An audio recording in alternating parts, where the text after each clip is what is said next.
They have swum through the oceans for over 400 million years. In this time, they have ruled over the sea. This animal is the shark. Their senses and skills make them perfect hunters and the most feared animal in the ocean. People's opinion of them is that they make coasts and beaches unsafe for surfers and swimmers. But what lies behind the myth of the shark? Are they really the terrifying creatures that we think they are? Are they an unpredictable monster that feeds without a care? Throughout the centuries, the shark has become a horrifying mystery. To find out the truth about the king of the oceans, we have to look closer into the world of hammerhead sharks, manta rays, and bull sharks. Seeking the truth has become a lifelong mission for many explorers. For more than 20 years, scientists have strived to change the gruesome image of the shark as we know it.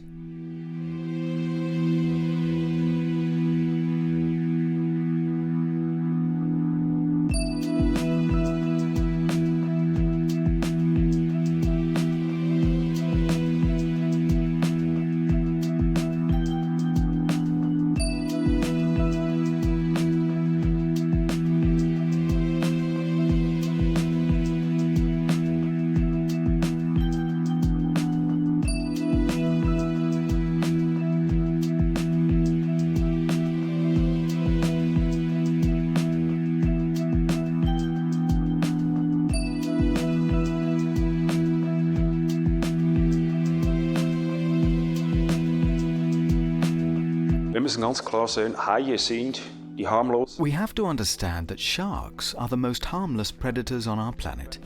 This might sound a little exaggerated, but if we look at the statistics, the density of sharks there are, the frequency of sharks, and the confrontation zones, compared to all the beaches and all the surfers that are in the water every day, sharks are harmless. The reason why we think that sharks are so dangerous is because the media has created a monster.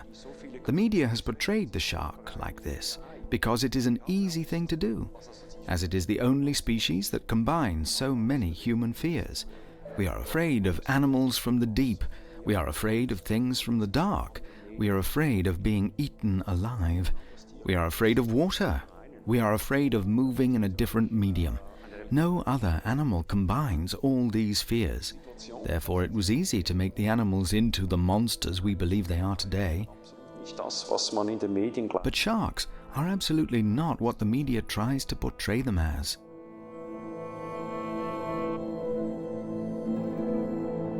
Our fears regarding sharks are mainly based on evolution.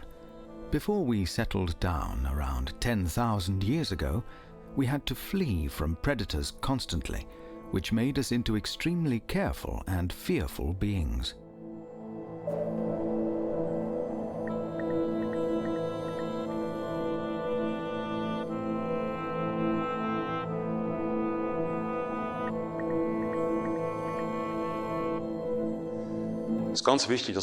It is very important to understand that when we interact with sharks, it is not the shark that is dangerous, but the situation we create.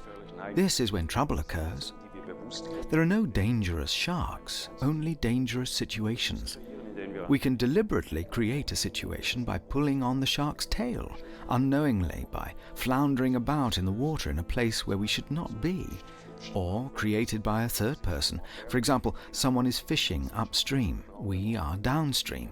The shark smells the odors this person is creating to attract the fish and thinks we are the source of this. Whatever your situation, you should stop and assume a vertical position and keep an eye on the animal at all times. That might sound logical right now, but when you're put into a situation like this, the natural instinct is to seek an exit. Where is the beach? Where is my partner? Or whatever. After that, you look for the shark, which won't be where it was, and then you stress out. Do nothing. Assume a vertical position and follow the animal with your eyes.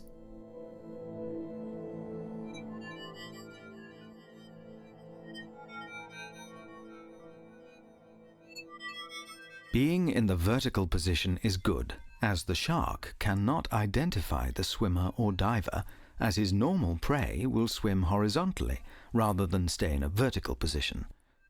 The calmer you act in a situation like that, the less interested the shark will be, as its hunting instinct triggers through the fleeing movement of its prey. If there are no attempts to flee, the interest of the shark dies out.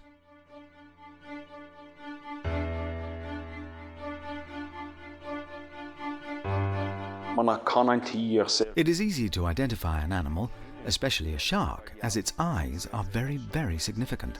The eyes are not always as dead as this, but they move.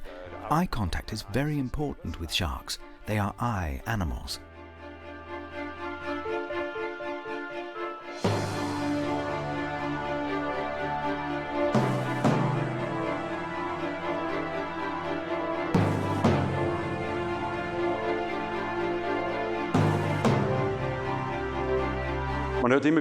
It is a general assumption that when sharks circle, it means they're getting ready to bite.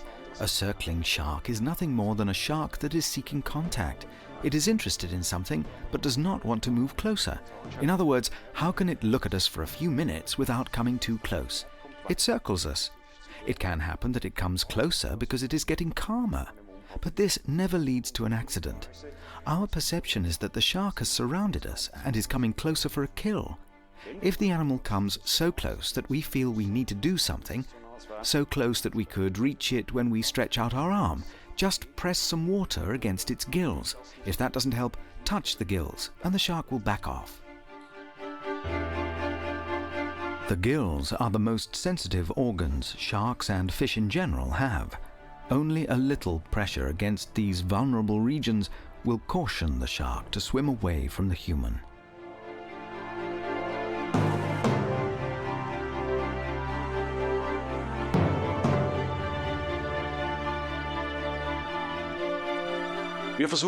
We try to do natural things that the shark knows, or things that it doesn't know. For example, something a shark knows is another shark biting its gills because of competition, hierarchy, or fear.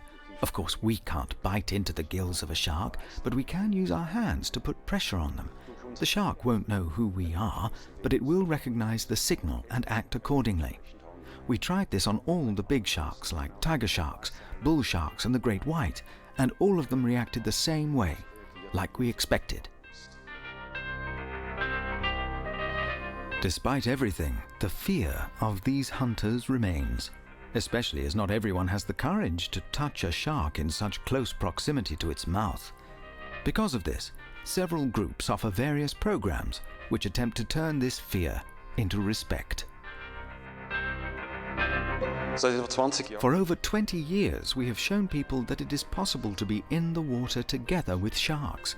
We get people from all different backgrounds: surfers, swimmers, non-divers, divers, people that sail, and even castaways.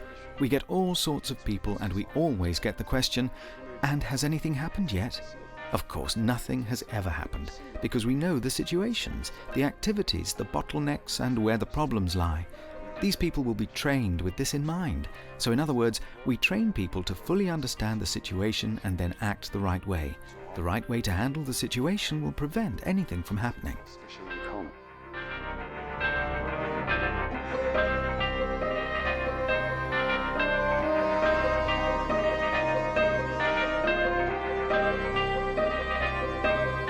Sharks are animals that give out very clear and honest signals.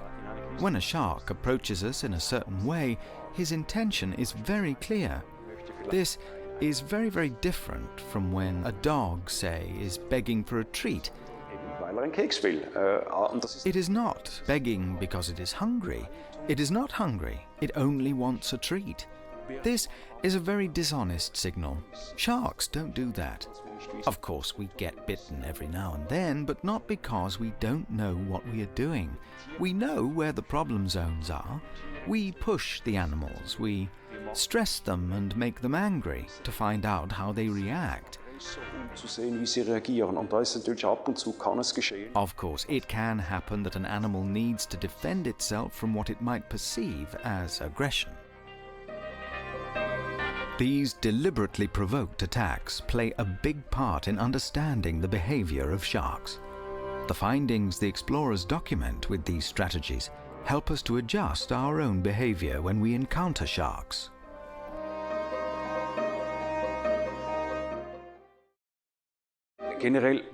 Generally speaking, wherever we like to swim, there are sharks, no exceptions.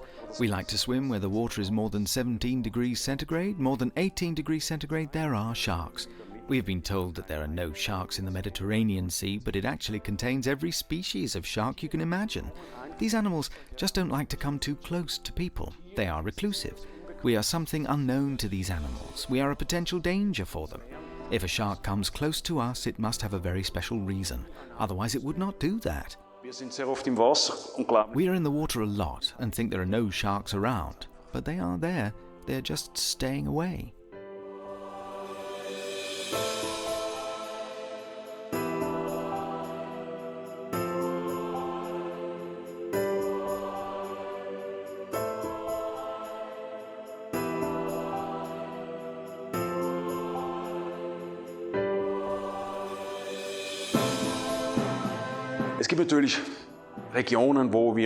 Of course, there are regions that have many incidents.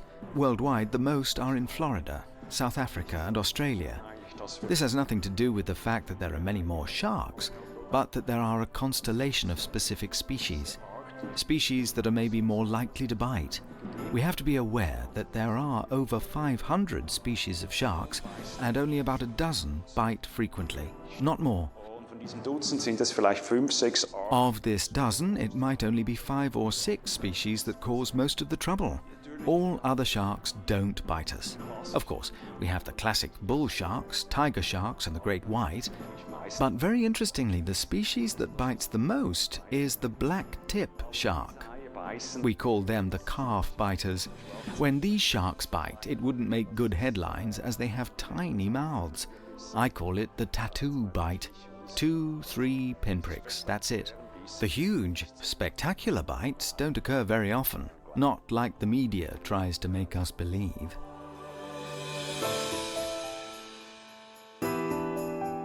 As a matter of fact, there are only 3 to 7 attacks per year from big sharks like the great white.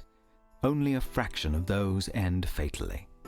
Hence, shark hysteria, which often starts after new incidents with sharks, is, of course, absolutely inappropriate. My group tries to show how sharks really are. We show that they are intelligent, they have short-term and long-term memory, and you can chill out with a shark like with any other animal. It is important to eliminate the wrong perception about sharks in people's minds. This is the first thing we do in our training. We have to destroy the myth of the monster first, before we can talk about the animal. But because it is a fear that was put in our minds by the media, it is relatively easy to take that fear away.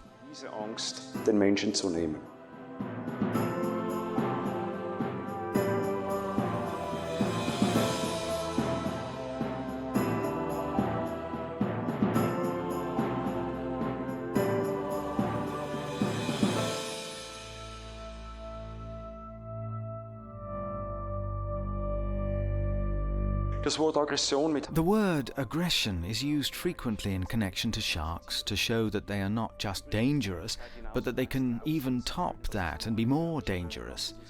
Sharks aren't like that. No shark bites just to hurt us. A shark doesn't think, oh, this thing needs to be hurt, so it'll know who's the boss. That doesn't happen. Sharks don't see us as prey. They don't want to kill us. They don't want to hurt us.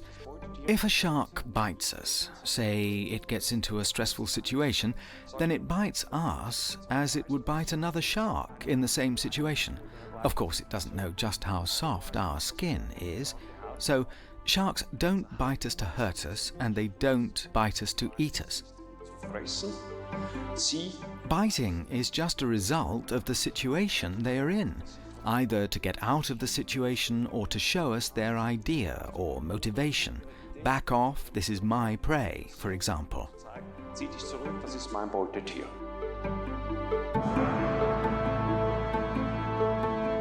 Biting can also happen for another reason. For example, A shoal can attract a shark, and if a diver or a swimmer is close to that shoal, the shark might think they are part of the shoal and might attack them, even though humans do not usually fit into its prey pattern.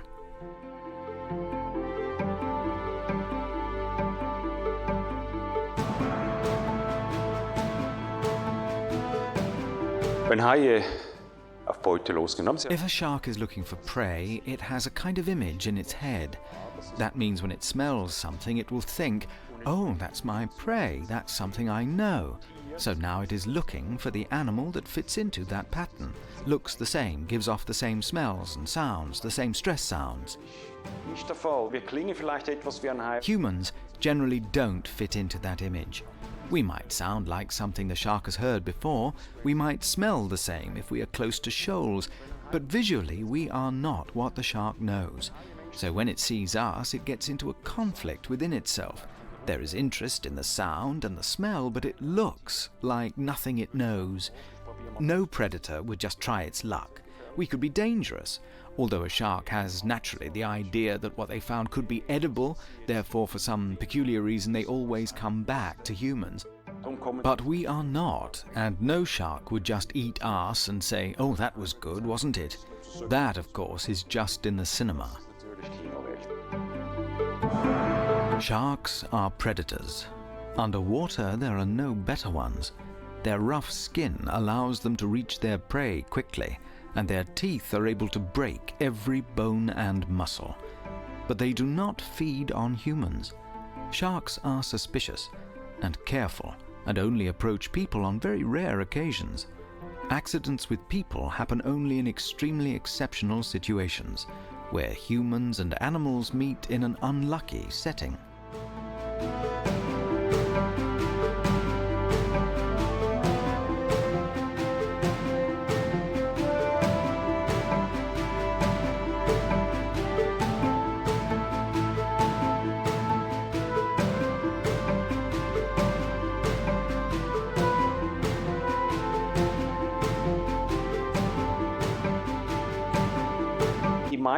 Most bites we get from sharks are gum bites from explorations, getting to know what you could be. It could be that you are dangerous, but the shark approaches you as its curiosity is stronger than its fear. It thinks, "Okay, this sounds like a stressed prey and smells like it too. I will put my gum there a little to see if I know the surface or not." That's why most bites we get from sharks are generally not very deep. The only reason bigger wounds happen occasionally is when the shark holds on to your hand and you pull it away. Of course, your hand will rip through the teeth, which will result in larger wounds. But if you don't move, the shark will let go straight away. This works with bull sharks, white sharks, and even the big ones. The big ones do it exactly like the small ones.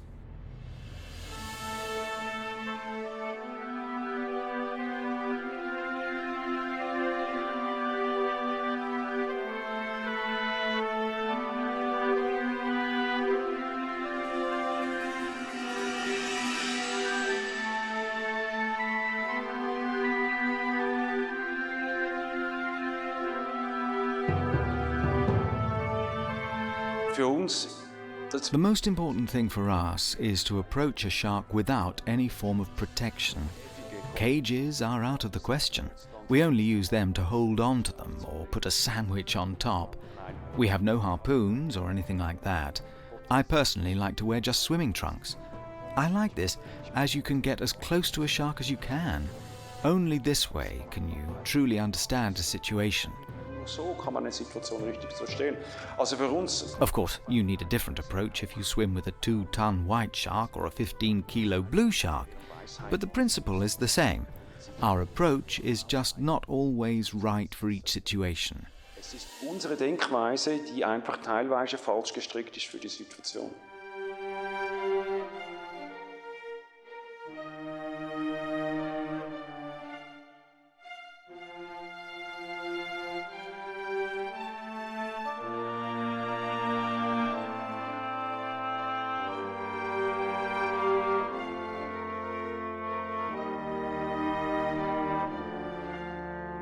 Mit einem weißen Hai ist mir noch nie... I never have had an accident with a white shark.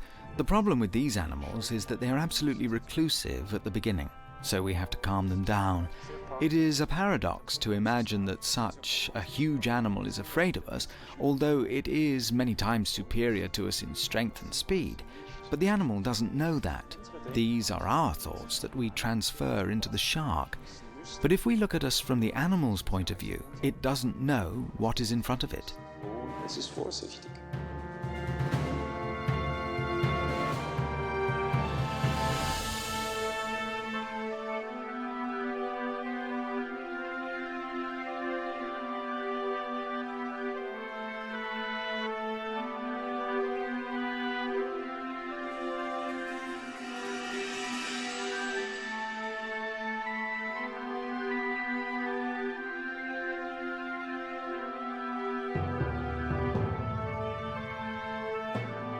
Ich bin ein Verhaltensbiologe. Für mich... I am a behavioral biologist. For me, the behavior of an animal is the most important thing. In my opinion, approaching an animal and wanting to understand it needs to happen without any kind of protection or weapon. With them, I would have the wrong motivation, as I wouldn't show myself open to the situation. If I am in the water with a great white, I don't do that because of some sort of machismo or, hey, let me show you what I can do, but I do that because of the interest in the animal. That is why I treat the great white the same way I treat a reef shark. We respect and approach each animal individually and try to find out their motivation or mood, to understand it and act on it accordingly.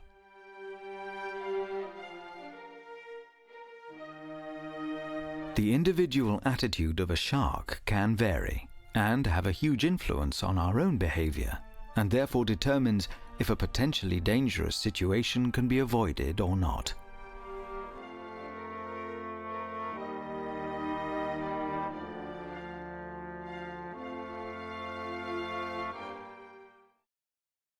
Jeder Haiart... Each species has different body language.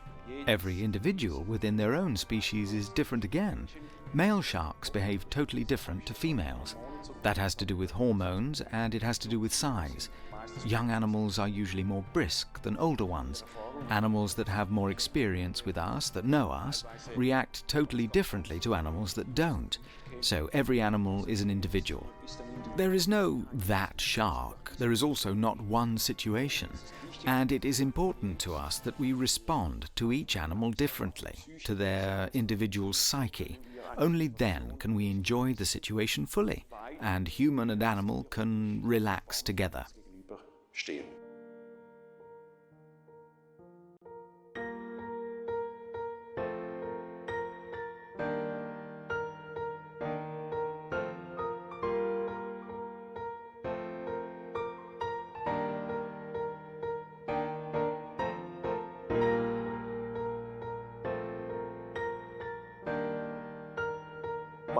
Of course, with all creatures that are strange to us and all situations we are not familiar with, we have to exercise a certain caution.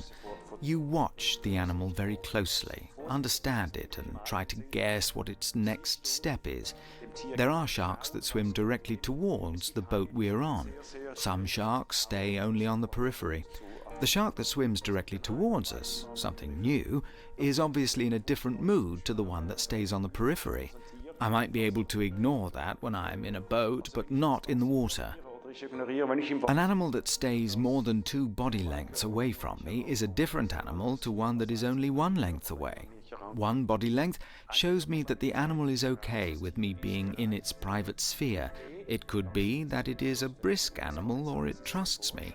If an animal trusts me, it will not swim away from me in small lengths, but will glide past me. What if I would not know that the animal is relaxed when it glides? The other thing we hear is that the animal pushes its pectoral fins downwards, but this is not a threatening behavior. It is a sign that they are getting ready to flee if anything goes wrong. If an animal swims toward you and closes its mouth, we say it holds its breath. It doesn't know what to expect. It is an animal that isn't relaxed, but it is an animal that will not bite. If we know these little signs, this body language, we can understand the shark. It is the same as with us humans. A person that is determined pushes his shoulders back and stands straight rather than letting his shoulders hang down. If we understand these signs correctly, which we now can, as we have studied their patterns for over 20 years, then we can say whether an animal is relaxed, nervous, shy, agitated, or whatever other mood it is in. Many people cannot classify the mood of a shark, as most information we get about them comes from films like Jaws or similar media. Because of that, the animal is widely misunderstood.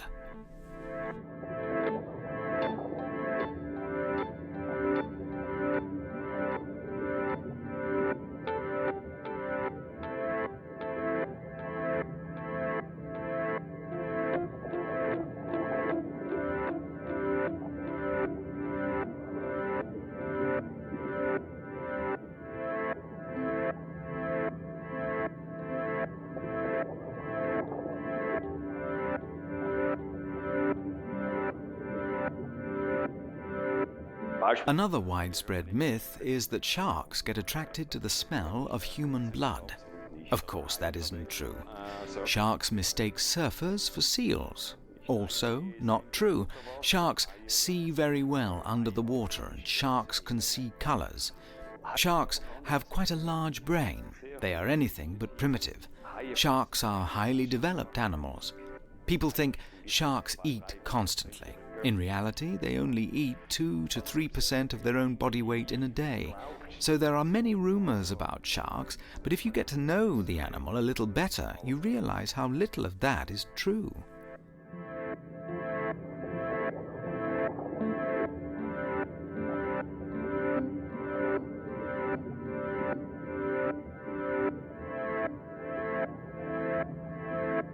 It is hard to explore the intelligence of a shark, but we have done a few experiments that enabled us to show that sharks have body awareness.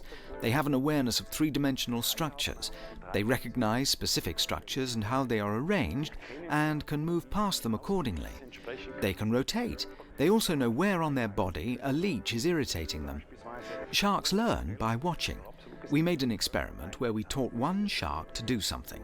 It had to repeat the same process again and again and learned it. Another shark was not allowed to do the process but only to watch. The first shark then swam away, and when the second one was allowed to try it, it got it straight away. Sharks also remember and can do exactly the same thing they were taught or shown a few days back. Of course, not all sharks are as intelligent as others, and some need to be taught again. So, sharks have short and long-term memory and learn while watching. They are very intelligent animals.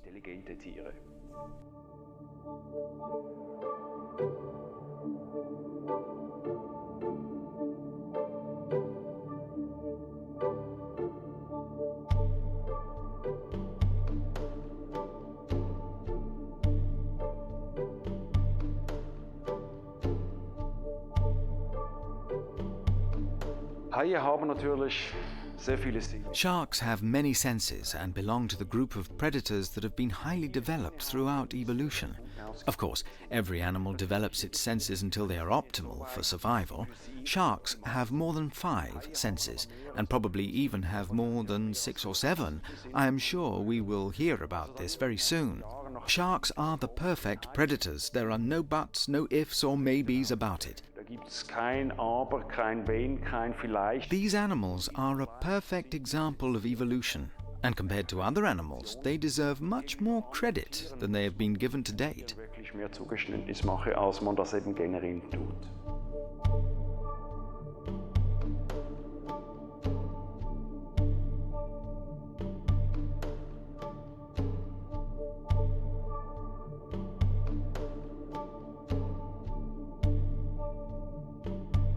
Besides their amazing sense of smell, sharks possess a wide palette of astounding perceptual organs. Their skin, for example.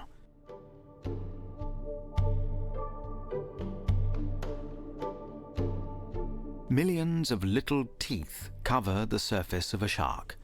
These teeth, on one hand, act as a sound absorber, which enables them to get close to prey without making any noise.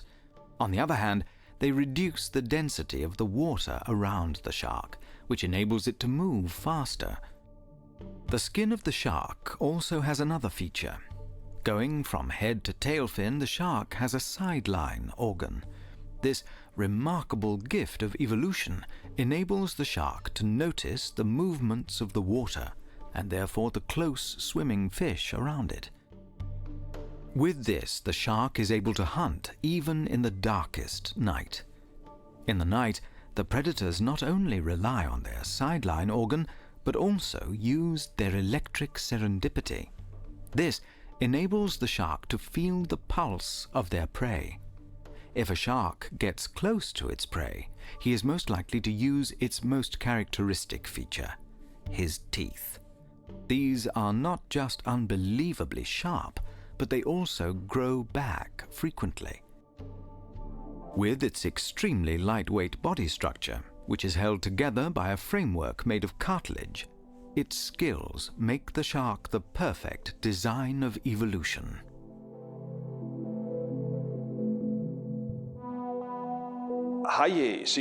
Sharks became common knowledge only as recently as the 20th century.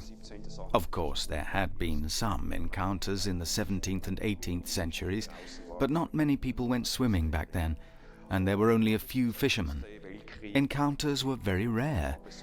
Then we had the First and Second World Wars, where there were a few more encounters, but these were not picked up on by the media until the movie Jaws came out. This triggered many negative perceptions. But the film industry needed a new movie monster. Also, scientists at that time made us believe that such a monster really did exist, as they were still afraid of the myth themselves in the mid-70s. So the fear was transmitted strongly towards the general public. In short, scientists from this period must take the blame for not exploding the myth of the monster.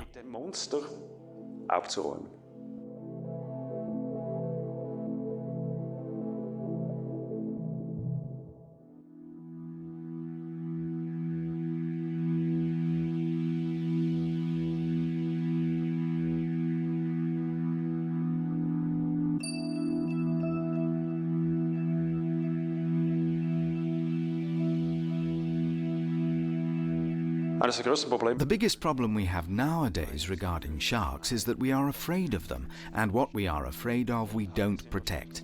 Sharks are an example of the worst kind of excessive destruction. Sadly, people just don't care that 100 to 150 million sharks are killed every year. We know about it, but we don't do anything to stop it, because we see it as the destruction of a perceived danger. People in general are just terrified of sharks. Exactly why they are afraid, they don't know. They simply are. It is a learned fear. Communal knowledge shows us sharks are dangerous. Therefore, we are not ready to fight for sharks. If it carries on like this, we will not only lose all the sharks, but we'll also lose our seas, as sharks are important regulators of the sea. In an ecosystem without large predators, a shifting of the hierarchy will always occur. With fewer large predators, the species which would normally be their prey can often be allowed to multiply beyond sustainable levels. An alarming example of this can be seen in the case of the marine toad, which spread all over Australia and is now threatening the whole ecosystem. The decline of the population of sharks has resulted already in a similar phenomenon happening underwater in some regions.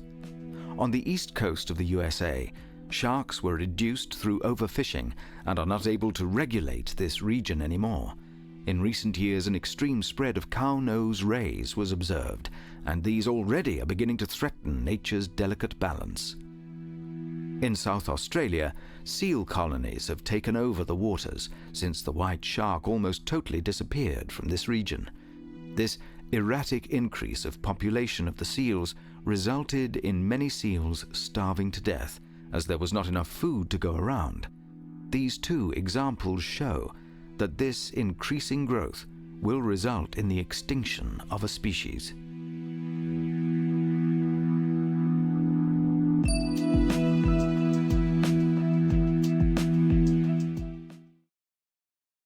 Es gibt kein häufigeres Raub. There are not many predators on our planet that weigh over 50 kilos. So if nature created so many sharks and needs them to keep the balance, it is very arrogant and ignorant of us humans to just eliminate these animals. This happens almost automatically. Fishermen know that no one cares because everyone is afraid. That has to change. Otherwise, the biggest time bomb in human history will explode, and no one will win.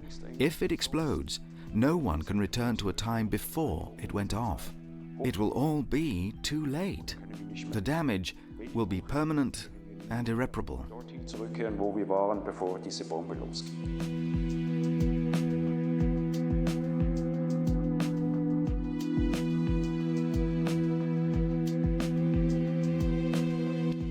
Shark fishing is commonly known only to be a phenomenon of the Far East, but this is not true. Spain and Great Britain are the two European countries that belong to the top 5 of the leading shark-catching nations. In this list we also find the USA, New Zealand, and on the top, Indonesia. Most of these catches never even land on a table. At least half of the 100 to 150 million caught sharks are an unwanted bycatch. Experts say that the worldwide use of long-line fishing has the potential to eliminate the population of sharks in the near future.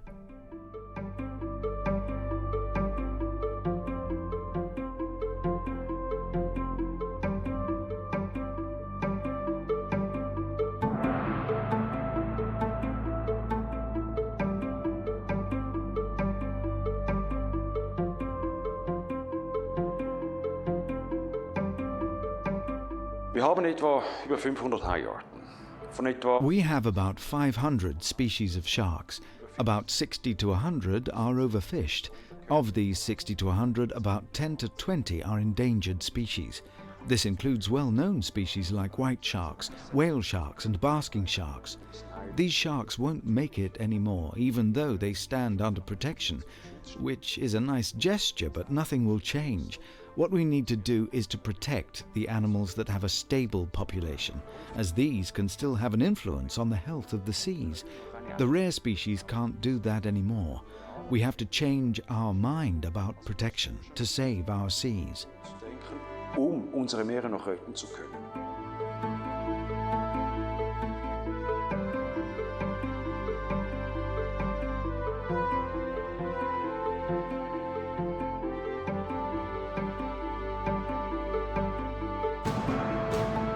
At the moment, more than 10 species are on the IUCN Red List. As well as overfishing, late puberty plays a big role in the eradication of many shark species. Some shark species just procreate after 20 years.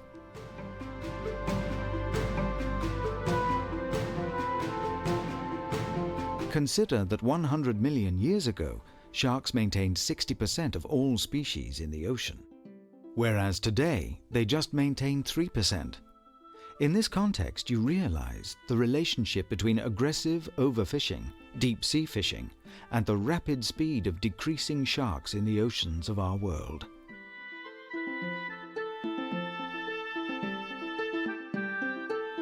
But this is not the only threat sharks have to face. Finning, more commonly known as shark fin soup. Eines der schlimmsten Dinge, die wir in den letzten 20 This is one of the most horrible industries we have had to watch increase in the past 20 years. Someone started the first campaign for eating shark fin soup 20 years ago. It was not taken seriously as it was thought to be just a traditional dish for a minority group in China. Mittlerweile wissen wir, dass By now, we know that the estimated number of unreported cases of finning lies between 70 to 100 million. Often, sharks are still alive when their fins are taken off and they are thrown straight back afterwards into the water.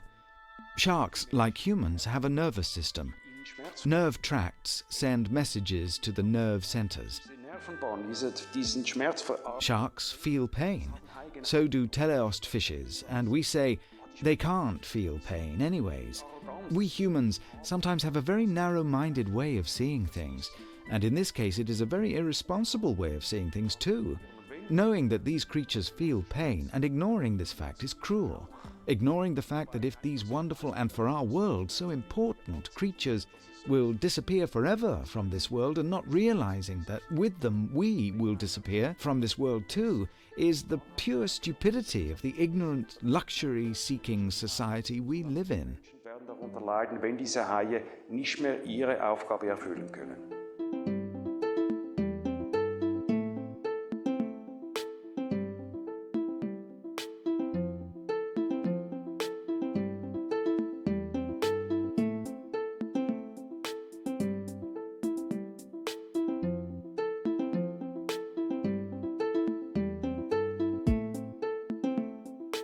Long line finning is the most commented and efficient method used. Therefore, fishers have 262-foot up to 393-foot long ropes with a fishing hook placed in regular intervals. These hooks carry a lure which attracts a huge amount of sharks. Since these ropes with the sharks hooked onto them float in the water over a long period of time, allowing the sharks to survive until their cruel destiny when they face a brutal ceremony. The ropes get taken onto the ship, the sharks are still alive and conscious, they get their fins cut off and then are thrown back into the water.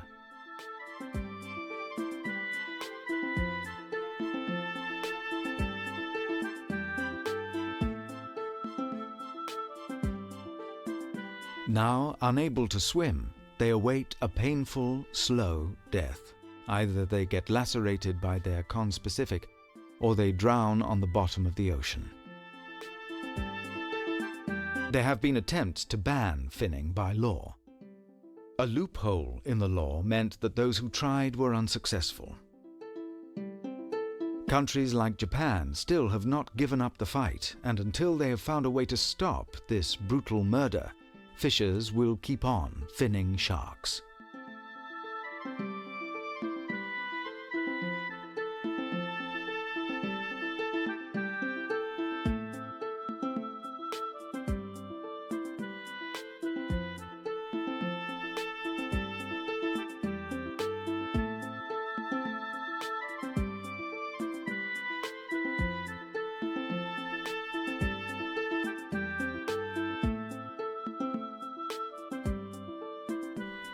I hope I will not be living in this world the moment the last shark is murdered.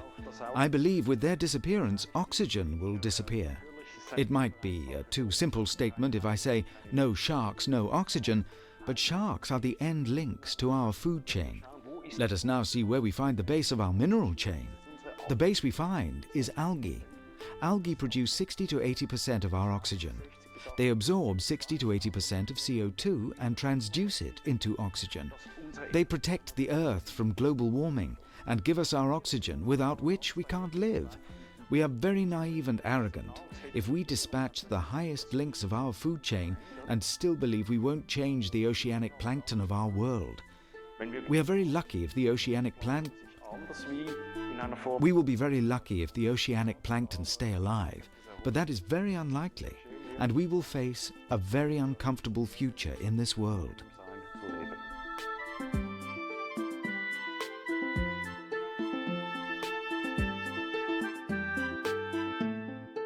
Sharks are an endangered species. Two events will take place the moment sharks die out. With the disappearance of sharks from the oceans of our world, we will lose the biggest regulators of the sea, which also contributes to the growth of all other creatures of the sea as a consequence.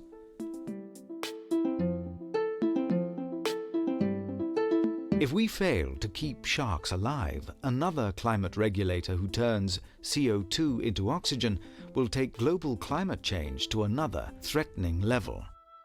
Global warming would start to affect the exchange of water between all oceans in this world dramatically. Combined with the need for more oxygen, the alarming water circulation could lead us to an anoxic oceanic. The reduced oxygen and the failure of water exchange and circulation will lead to the poisoning of the sea and mass mortality in the oceans of our world. This has happened before in the history of our Earth. For example, in the time of the Triassic-Jurassic event. Global climate change is said to be one of the reasons many species of our world died in that time. Apparently, the oceans turned green and must have smelt like old eggs being broken. Es gibt viele Dinge, die wir uns von Haien. There are so many things we can learn from sharks. For example, the way we humans sometimes step into a new situation. Bang, here we are. A shark would never be that insensitive. Sharks always calculate the risks of a new situation first. They follow a very sensitive instinct given to them by nature. If they are not happy with the situation they got in, they will always show us before they react. Sharks are careful, and if they feel they can't understand a situation, they would rather swim away than react.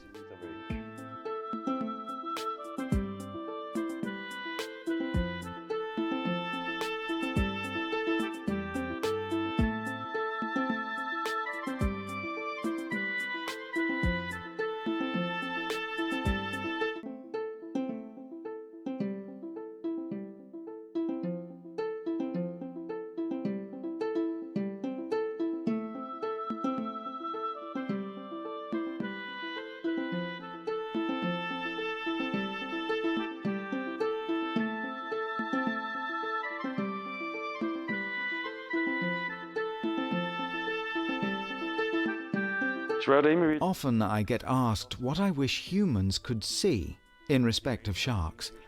I would love that every person in this world could see sharks through my eyes, just for 1 minute in their lifetime.